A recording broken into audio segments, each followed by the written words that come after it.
1935, my father graduated from Woodrow Wilson High School in Camden. He began working right after graduation for a public accounting firm in Camden. It was a small firm, just a few people, and he was earning $12 a week. Not $12 an hour, $12 a week. At the same time, he started attending Wharton Evening School at the University of Pennsylvania to study accounting. Okay, so go back with me to the dark days of 1939. The world is on the brink of falling into the catastrophe that we know as World War II, which enveloped more of the world than any other war before. My father, in June, graduates from University of Pennsylvania Wharton School with a degree in accounting. A month later, in July, he's diagnosed with tuberculosis, and the future looks bleak indeed for him. In those days, tuberculosis was a terribly contagious disease, and basically, if you contracted it, the objective was to quarantine you. So in 1939, he was sent to Lakeland Sanatorium, which still exists today, although it is now a mental institution. In those days, it was primarily devoted to tuberculosis patients. At Lakeland, my father was in a ward of 10 people, and typical of the statistics of tuberculosis, the survival rate was about 10 to 20%. Of the 10 men that he shared the dorm with, 2 of them survived. My father was an amateur photographer through his boyhood, and in the cases behind me we have albums full of pictures of mostly the nurses, a few of the men and doctors at the sanatorium. It was at Lakeland that my father met my mother, Pauline Barna. She was a nurse trained in Philadelphia who had suffered tuberculosis already and hence was qualified to nurse patients with the disease. They would later marry in 1943. In 1941, it's noted that my father checked himself out of the hospital, noting that he would rather take his chances at home. Quickly realized that he needed a job at home, however. A few months later, December 7th, 1941, United States entered World War II immediately after the disaster at Pearl Harbor. My father considered what he might do. He couldn't get his job back in public accounting. People were wary of anyone who had had tuberculosis, concerned whether it still might be contagious or not. So he noted that he could do public accounting work from home, preparing income tax returns and books for individuals and small businesses.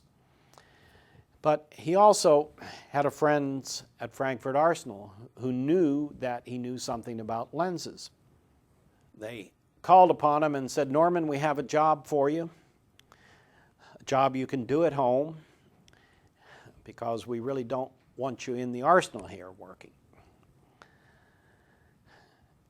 He was supplied with obsolete and damaged optical instruments from the war effort, his job being to disassemble the instruments, recycle optics that were wanted by the government, and the balance of it was his to keep. So he quickly started developing an inventory of optics that he could sell. In February 1942, he put a $9 ad in Popular Photography and soon started receiving orders for his kit of chipped edge lenses, 15 lenses for $1.50. He was still doing tax work at home, as we noted, and continued so until 1944, even though he was now headed into the optics business. 1943, he started buying up as much war surplus optics as he possibly could. Things were already coming on the market. About that time in 1943, he started receiving a lot of orders from a gentleman in Tennessee. We noted earlier that his book of projects with optics was pretty much based upon ideas that various customers had provided him as to how they had used the optics to achieve some end. As the orders continued to come from the man in Tennessee, he wrote to him asking him, "What are you doing with all these optics? I'd love to share your ideas with others." The man never replied. To my father's frustration, he decided that he would call the telephone operator and see if he could get a phone number to call the individual. The operator informed him there was no such person, no such listing. The next day at his door in Oak Lynn appeared two Secret Service agents who told him that he should simply fill the orders, keep his mouth shut, as the whole matter was covered by the War Secrets Act. You might guess, hearing Tennessee, of the town called Oak Ridge, where the secret Manhattan Project was based for the production of uranium and parts for the atomic bomb. Shortly after the war, the orders continued to come, but were now addressed from the Atomic Energy Commission. So Edmund Optics were a part of the Manhattan Project, the first atomic bomb. In 1945, about the time that the war was coming to a conclusion, my father moved from Oak Lynn to a building in Collingswood on Beetlewood Avenue. It was a garage for repairing automobiles. It had some offices upstairs and plenty of space downstairs for him to warehouse his optics that he was accumulating. When the war ended, many of the companies who had been manufacturing optics for the war were notified by the government that the contracts were to be terminated. They were paid for everything they were producing, and that material then was either owned by the government or by them, depending upon the terms of the contract. In any event, both the government and such companies quickly moved to put those optics on the market as war surplus. My father sold his car, mortgaged his house, borrowed all the money he could, and bought every optic he possibly could get his hands on. He was glad that he had moved to Beetlewood Avenue, despite some advice to the contrary, and he noted in 1946, on one day, 7 tractor trailers of surplus optics arrived. What was he to do with so many? In 1950, the Korean War started, and at the time my father estimated that he had $60 million worth of optics at the original government cost. They certainly weren't on his books for $60 million, but it was an interesting calculation. With the start of the Korean War, the government badly needed many of the optical instruments and optical components that they had sold off as surplus. A government agent visited Norman in Barrington and toured the warehouse in Collingswood also, and commented, "Gee, you have more optics than the entire Army." Besides the warehouse in Collingswood and the additional space in Barrington, there were still more optics than places to put them. So I recall one of my Saturday routines with my father when I was a young kid was we would go to the bakery on Saturday morning and then drive around South Jersey to the assorted garages in people's backyards that he had rented and stuffed with boxes and boxes of optics. So in the cases, I've tried to tell a bit of a story and feature some of the artifacts, the early days of Edmund. As we noted before, the company was originally called Edmund Salvage. Today, you would probably call it Edmund Recycling, as the objective was to rescue these optics so they might be reused in another project or another need. We've talked about binoculars as being important to the company. In World War II, there were two standard issues of binocular. The 6x30 binocular that I'm showing was basically the choice of the Army. They wanted something smaller and lighter, as a soldier would have this around his neck and was concerned about how much weight they had to carry. It had slightly less magnification and slightly less light gathering ability than the 7x50 binocular, which was the choice of the Navy. In the Navy, the binocular was probably kept on the bridge and not constantly around the neck of a naval officer. So weight was less concern. The larger objective gave them greater light gathering ability, allowed them to see in low light conditions, which was critical to naval maneuvers. And the greater power of 7X was helpful additionally.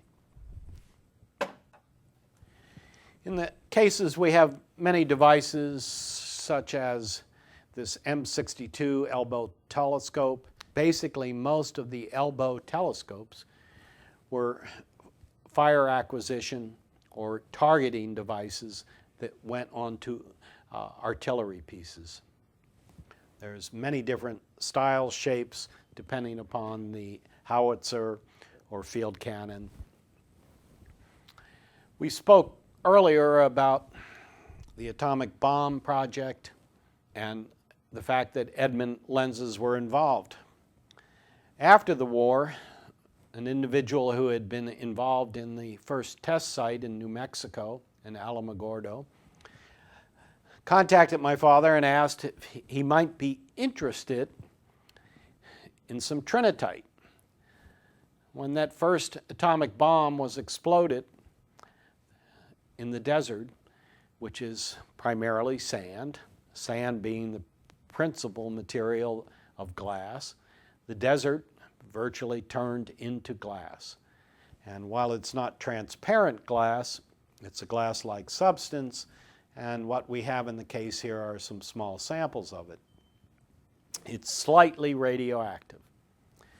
So my memory as a teenager, we were selling the trinitite in the catalog because this gentleman had collected and sent barrels of it to my father.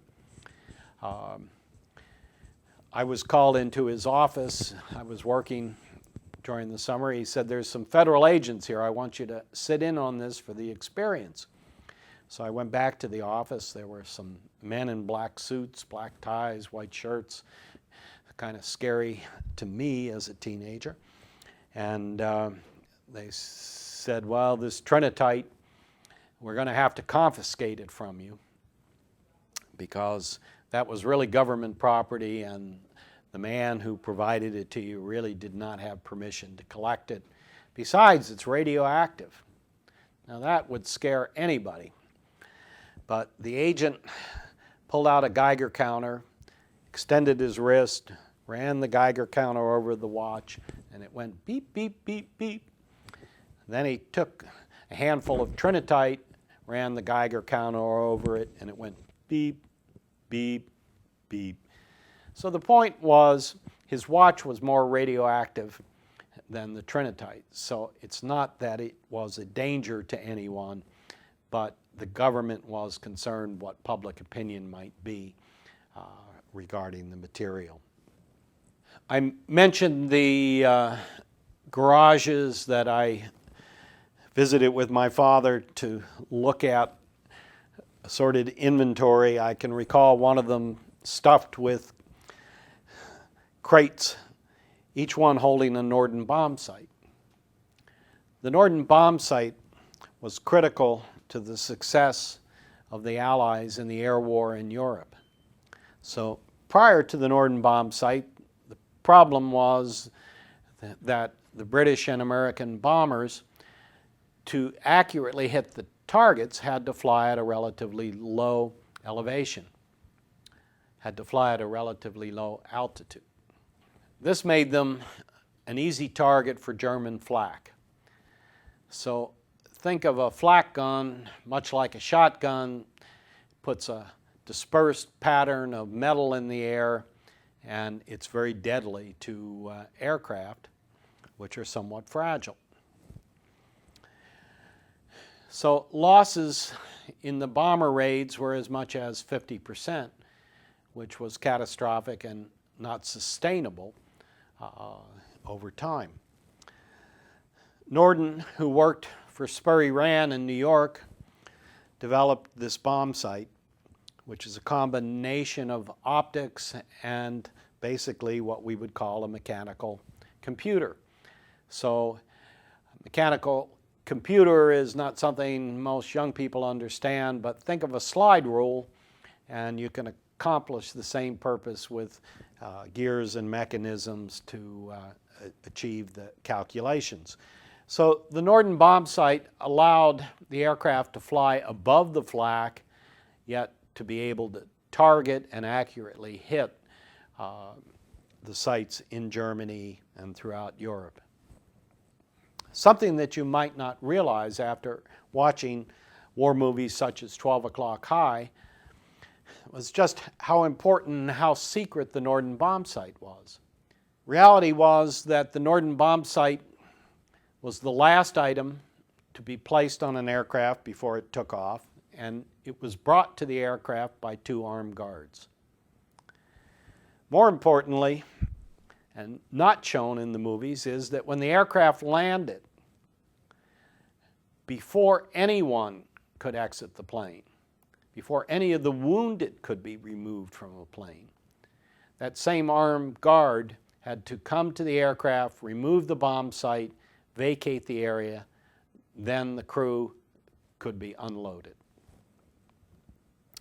Sounds cruel, but it was a secret that needed to be kept, and the Allies were successful through the entire war effort to never allow a Norden bomb sight in the hands of the Germans.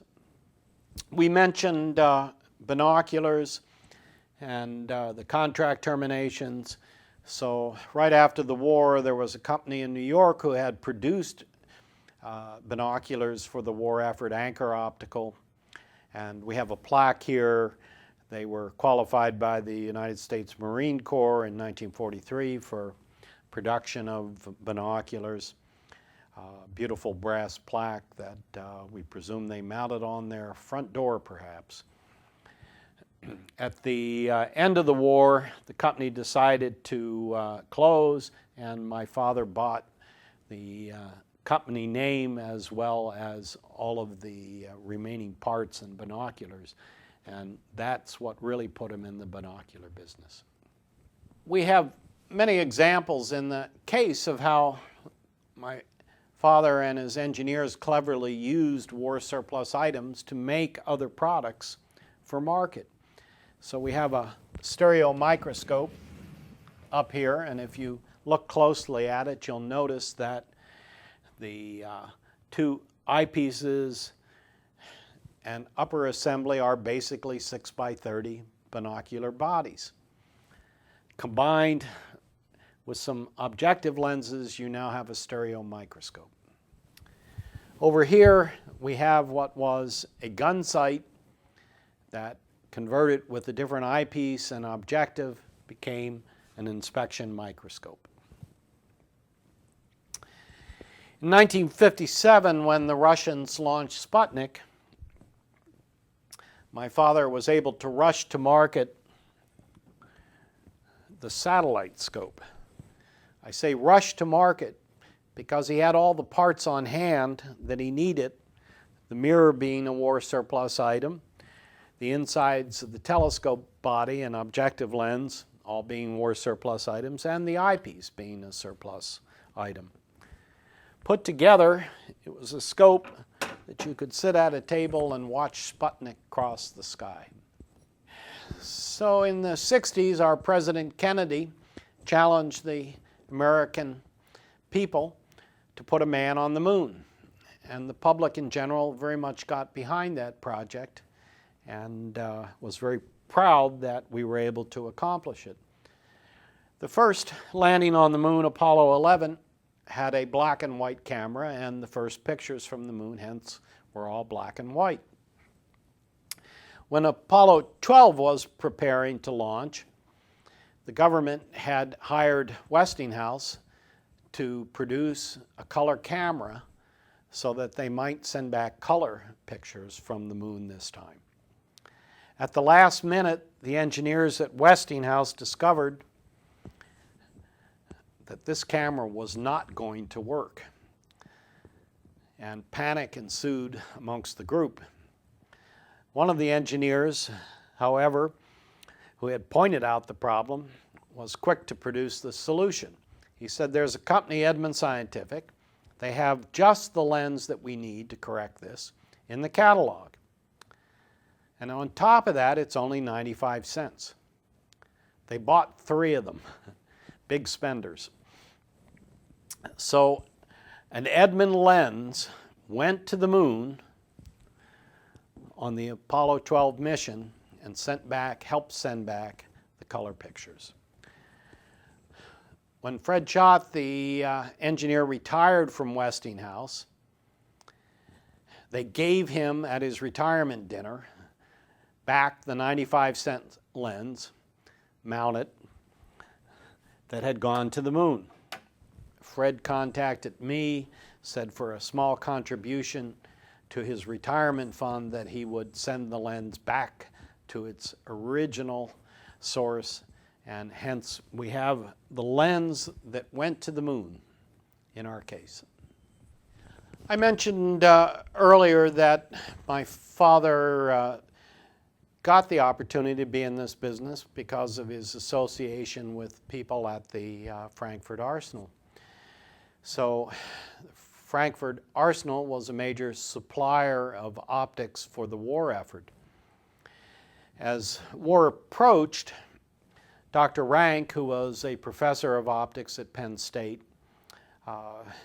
joined the Frankfurt Arsenal with the task of finding and recruiting young engineers to the Arsenal to help them build up the optics program and produce the needed items for the war.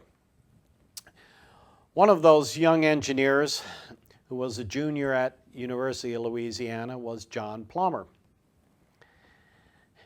Hence, he came to Philadelphia and met my father during the war years.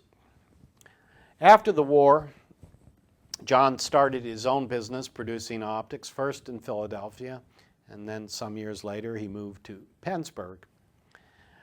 My father and John remained friends through the years, and I fondly recall John had all daughters. He would pull me to his side and say, "Robbie, if I were to have a son, I'd want him to be just like you." So John was also a mentor to me, and as we tell more of the story of Edmund, you'll hear his name come up again. When I joined the company in 1970, I struggled with how I might best contribute to the growth of the company.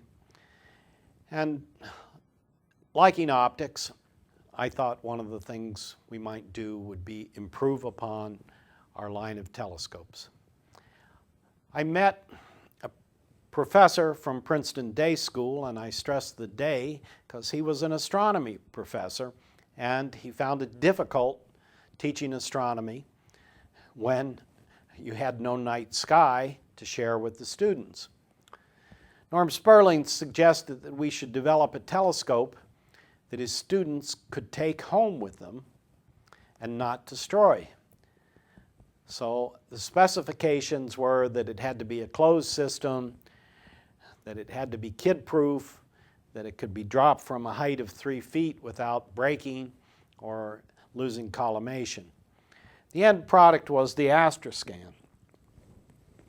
It was an immediate success and very popular.